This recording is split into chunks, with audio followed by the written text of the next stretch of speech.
Thank you, Jim. Thank you.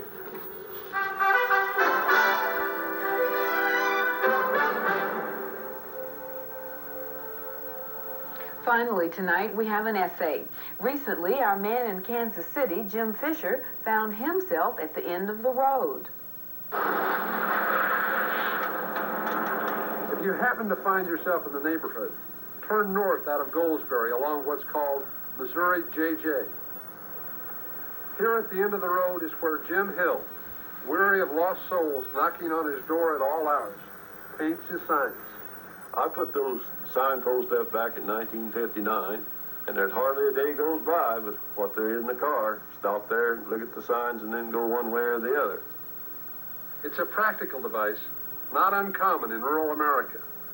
Directions to Crooksville and Winnigan, Gifford and La Plata, even the wondrously named villages of Ethel and Elmer.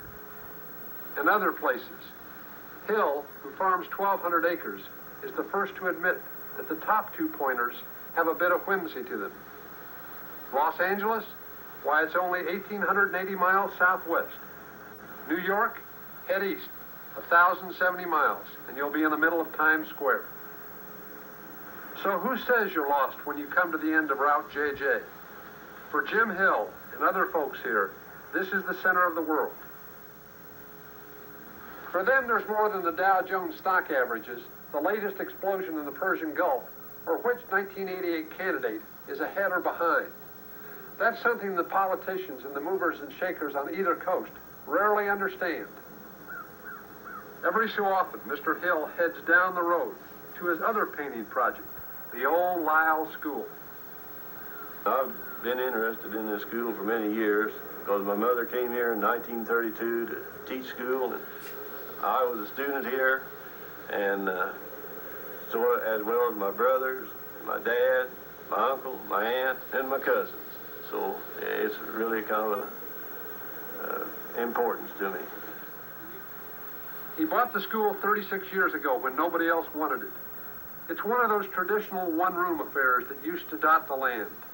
Blackboards, the old school bell, desks with carvings on them from some long-lost penknife, and the old dog-eared texts, books used by 3 generations between the school's establishment in 1914 and its closing in 1951.